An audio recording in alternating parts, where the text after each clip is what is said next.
Magnusites! Y'all know this is gonna be funny. By the way, this shirt will be linked. Look at your screen. It should be popping up right there on it. It will be tagged to merchandise. I've got a lot of compliments on this today. Oh, man. I'm ready to have some fun. Can't wait till Neurotic come out with his. Woo! Well, this movie did not please me. Let's see what the drinker thinks. People in my comments are agreeing with me massively. And there are people that are massively not agreeing with me. This movie seems to have divided the fan base. So, it is what it is.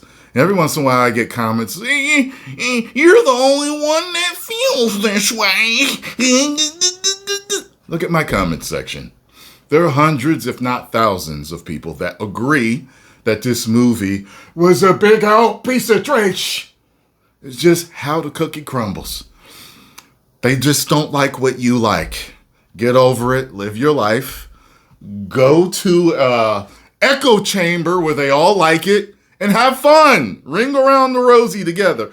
Tra-la-la, tra-la-la, tra-la-la. Do what you want. Okay, I'm a grown man. I can accept that other grown men will like this and plenty will not. And there will be plenty that go meh. Okay? By the way, this is my first time telling you guys this. So, I would say a couple of months after I started reacting to The Critical Drinker and Nerdrotic, because it was Drinker first, and then I fell upon Nerdrotic. I found some of his, because I would see him from time to time, but I had noticed he had gotten like a lot better with his videos. Like I've seen him grow, and I just fell upon this one and I was like, I got to do a reaction to this. So I wrote both of them. I asked them, hey, what's up? Yeah, and it's cool. And they were like, hell yeah, it's fine. Do you know, after I started doing reactions to them, people started writing me, telling me that my alt-right masters, The Critical Drinker and Nerdrotic, give me my marching orders. And I'm being paid by them to not like these garbage woke movies that are coming out.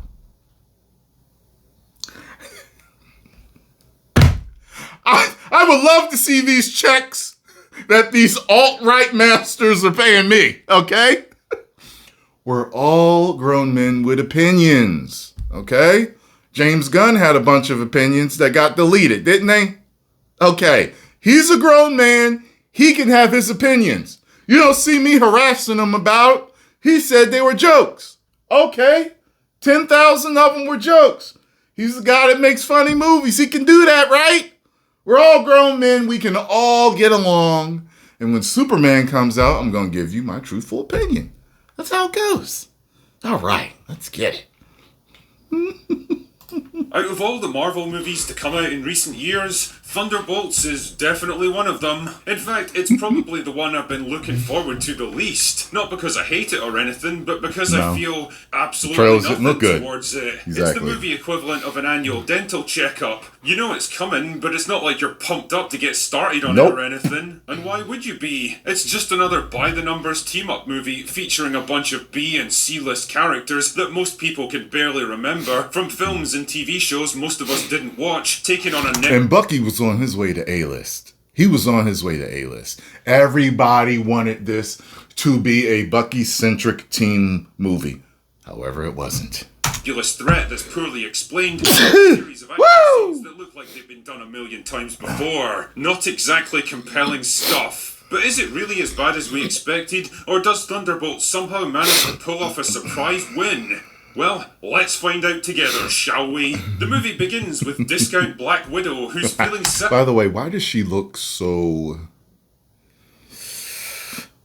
different, shall I say, in this movie? Something is different about her. And I saw it in my comments, too. People are like, what's up with her look in this? Like, Black Widow, fine. Something has changed. I don't know if she's stressed out. I saw people in the comments saying that she gained weight or something. But people basically in the comments, they couldn't figure it out. And I noticed it too. In the movie theater, like me and Scarlett was like we were like, doesn't she look different? Like, what is it? Why does she look different? I don't know what it is. I can't figure it out. Someone tell me. She could just be stressed out. She's been doing movies upon movies upon movies. So that will change your look. Sad and worthless because there's not much going on in her life outside of her work. And if that's not a neat encapsulation of modern feminism, frankly... And I think her voice got deeper, didn't it? I gotta go back and watch the first Black Widow and see if her voice was that deep there. Because if it is deeper now, then... I don't know. I heard drinking a lot can make your voice deeper. Smoking can make your voice deeper. PEDs! If you're doing PEDs, they can make your voice deeper. And make you grow downstairs. That was my best, Coach Greg. I'm sorry. I'm still working on that one. But she's clearly not on steroids or any PEDs. So, I don't know. I don't know what is. Anyway, after completing her latest mission to blow up a lab in Southeast Asia, she's sent by discount Selena Meyer to infiltrate a high-security vault in the middle of nowhere where an enemy... Sorry, I'm sweating. I just got in from doing cardio. It's around 80 degrees out there right now. Agent is about to steal a bunch of classified secrets. Now, a normal person might think it's a bit suspicious that discount Selena Meyer apparently knows exactly when and where she's going to get robbed, but well, I guess discount Black Widow isn't a normal person. But when she does get there, she finds John Walker, Ghost, and Task Manager waiting for her. It turns out they've all been sent here to... Task Manager? That's what I'm going to start calling her from now on. Kill each other in a kind of circular firing squad because discount Selena Meyer is now... By the way, he does spoiler reviews basically, so just so you know, because I might say some spoilers too. Under congressional investigation and has decided to erase all evidence of her dodgy activities, including everyone that she employs. Once they're sealed inside the vault, a self-destruct timer activates to vaporize the whole place. That's right. Not a great plan. Wow, it's lucky that they all happened to arrive here at the same exact time, otherwise this never would have worked. It's even more lucky that there was a 2-minute countdown to detonation, thus giving them fair warning and plenty of time to escape. It's even luckier that the power source for the sonic barrier preventing Ghost from unlocking... I didn't think about that. Like, once they're locked in, why not just turn the furnace on? Definitely evil supervillain type stuff. And the doors just so happens to be in the room with them. Really? Wow, everything's just coming up Thunderbolts right now, isn't it? So they make it out just in the nick of time, naturally, and it turns out they've got a new friend with them. This is Bob, a test subject for an experimental new program to create the Sentry. Basically Marvel's answer to Superman. The longer Bob's conscious, the more his powers start to manifest until he's captured by discount Selena Meyer and brought back to New York to be unveiled to the public. Luckily though, Red Guardian shows up in a limo because he overheard discount Selena Meyer's entire plan when she was riding in his car, because I guess supervillains are happy to divulge their most intimate and damaging secrets in front of complete strangers. What are you? There's just all kinds of convenient luck happening in this movie. So the gang heads to New York to save Bob, but he goes a bit crazy and turns against everyone, so discount Selena Meyer activates a kill... Yeah, there's a point in here in the movie where Bucky fights Sentry, right? And he takes... I'm not going to even tell you exactly what happens. He takes his jacket off like he's about to do something. Scarlett's sitting next to me, and she's like, "Aw-ish!" And I'm like, "Baby, nothing going to happen. Watch. Guess what? I was correct. Bucky ain't do nothing.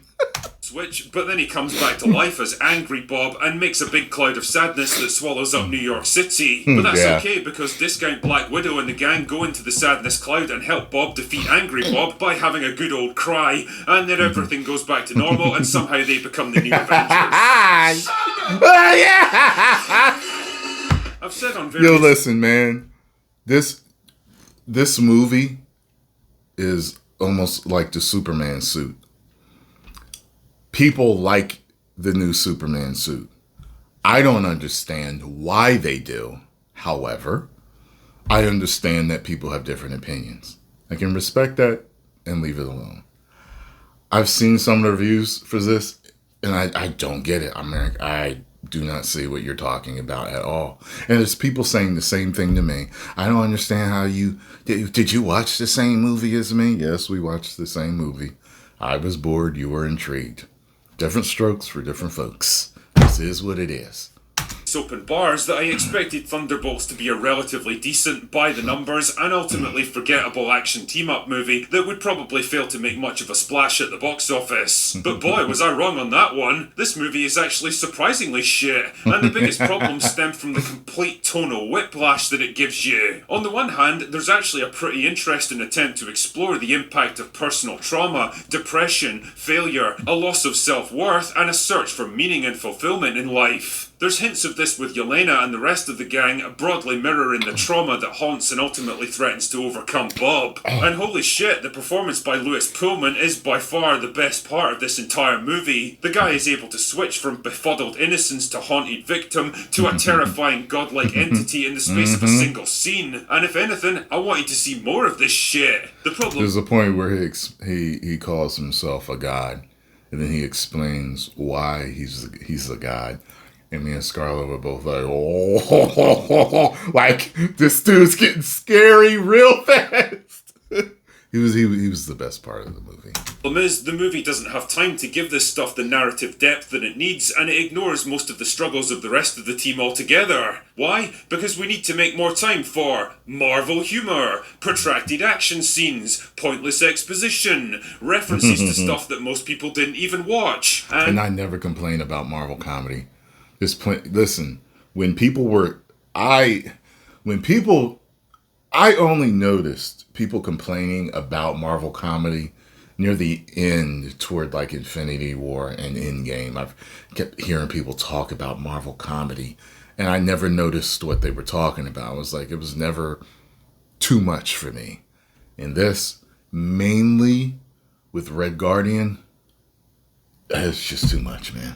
And more Marvel humor. Wasn't done right. This brings me on to by far the biggest problem with Thunderbolts. It's a tiny kernel of an interesting and serious idea buried under a mountain of all the usual shit that blights Marvel movies. It's like they heard all of the memes about the formulaic nature of their films, and instead of correcting themselves to counter it, they decided to lean even harder into it out of pure fucking spite. Not since She-Hulk have I watched a Marvel project trying so desperately hard to be funny and failing so spectacularly. The character development in this movie is completely Ghost is a character that I barely even remember from Ant-Man 2, so this would have been a perfect time to give her some actual personality Gender swap and number narrative one. arc. Instead, she does almost nothing throughout the whole movie. Her powers are nerfed whenever they'd be inconvenient to the plot, which is most of the time, to be fair, and I was left wondering why she's even in the film. John Walker exists for no other reason than to be wrong about everything. I liked him, constantly though. mocked and belittled by the but strong they made female fun of him a characters lot. around him. Yeah. You know, like basically every other Marvel movie since Timu Endgame. Cat. Red Guardian's still an obnoxiously loud moron, proving the point that just shouting stuff really loud isn't a substitute for humour. Bucky's here because they couldn't think of anything else to do with his character. Man, and as for Ass Blaster, well, all I'll say is don't get too Gender attached swap to number her. 2.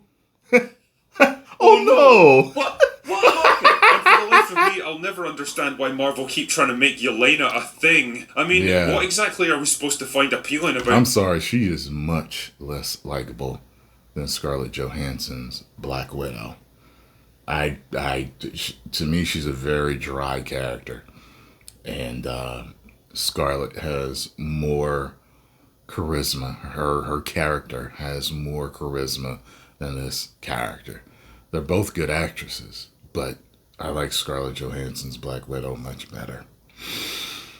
This character, she's basically a shorter, dumpier, less appealing version of Black Widow with a shitty Russian accent and played by a disinterested Florence Pugh who practically faxes in her performance. She is way better than movies like this. And people were saying that she gave an Oscar performance with this. I told Scarlett that while we were watching. She was like, people are saying that? And I was like, yeah. And she was like, where? And I said, well, it's probably going to be a crying, emotional part. And it eventually came, and I said, I guarantee you that's the part they were saying. And she was like, oh. And she knows it. We're better than you, and we know it. You know, there's a phenomenon here in my country that we call the Scottish cringe, a kind of inherited cultural embarrassment that we all feel because we all know we're a bit shit these days. We never say it out loud and we don't really admit it even to ourselves, but deep down we all feel it. And the reason I bring this up is that, well, Thunderbolts is a perfect example of what I hereby dub the Marvel cringe. Watching this movie, I was struck by this weird feeling of embarrassment, not just for the people making slop like this, but for me as the audience. Watching a bunch of aging actors dressed up in their goofy outfits, reciting the hackneyed dialogue and the lame jokes, the physics-defying action scenes and the overdramatic villains. It's like watching a teenager who's still playing with action figures, or a woman in her 30s still listening to Taylor Swift songs, or a middle-aged man still going to nightclubs. All of them stunted, unable or unwilling to accept that the world around them is changing and it's time to move on now. The MCU practically defined the cinematic zeitgeist of the 2010s, and love it or hate it, you can't deny the enormous success it had, but that was a long time ago now. Times have changed and the zeitgeist has moved on, and movies like Thunderbolts now feel like dated, unfashionable holdovers from a different era, from a franchise that can't or won't accept that it just isn't that relevant anymore. A bottom-of-the-barrel kind of movie, made to fill a release slot and keep the MCU grinding forward until the inevitable reboot comes along to start the whole process over again, scraping together whatever crap happened to be available and throwing it against the wall in the vain hopes that something, anything would stick. Well, I suspect that this one won't, making 2 failures in a row for Marvel this year. Now it all hangs on Fantastic Four, and Yeah, from what I understand, the Rotten Tomatoes scores are good on both sides. However, its box office is similar to Eternals. Something amiss here. Something amiss. honestly, I wouldn't want to put odds on that movie succeeding either. As for Thunderbolts, I recommend you save your time and money and go do something better. Anyway, that's all I've got for today. Go away now. Good job, drinker. Good job. My sentiments exactly, sir. It is what it is. Like the mighty Bruce Blitz used to say about John Cena, people that liked John Cena. If you like him, more power to you. It is what it is. If you like this movie, more power to you. Don't sit here and try writing 8 paragraphs to explain to me why I should like it. If I don't like it, I don't like it. When they start doing better movies, I'll start doing reviews that give movies 5 out of 5 woos, 4 out of 5 woos, even 3 out of 5 woos. But this was 2 out of 5 woos for me. That's below average. That's below meh. It's just, it wasn't good. Extremely boring. Extremely boring. And some people might say, well, you said the acting was good and it, yeah, but just because a girl is beautiful and she acts well in public and she's well-mannered doesn't mean she's a good woman for me. You may find her just absolutely charming, but I've dated this one specific chick, man. She was gorgeous, and she was literally more boring than watching a box of rocks sit on a table. I just don't understand. I never dated anyone that bored me like that. She may have been a good woman, but not for me. Understand? Okay. This isn't the movie for me. 2 out of 5 woos. Get over and follow the Critical Drinker. Tell him Tyrone Magnus sent you. If you enjoyed my reaction and thoughts, hit the like button, subscribe, and share. 10 million subscribers. Woo! We're waiting on you, neurotic.